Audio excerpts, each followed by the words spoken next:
So this is how you install Windows 10 on your Mac OS device.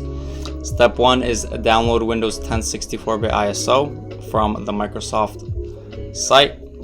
Link for the steps in the description below. Open on your Mac an app called Boot Camp Assistant.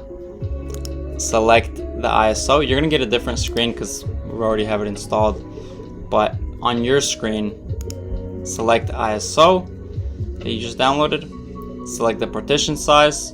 This is how much space you want Windows 10 to take up, and I would recommend the minimum, which for us was 45 gigabytes.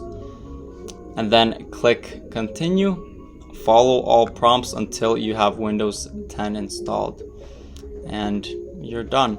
Now, whenever you want to switch between macOS and Windows, you're gonna want to shut down your Mac, and whenever you're starting it up, you see right here what I'm pressing? The Option key. Press and hold the Option key on startup, and your Mac will give you the option to select the macOS boot or the Windows boot. And if you select Windows, your Mac is going to be an entirely Windows device. If you select macOS, it's only going to boot the macOS. So keep that in mind. That's pretty much it. I gave you the steps. Go through and do it. It takes a while, but that is how you do it.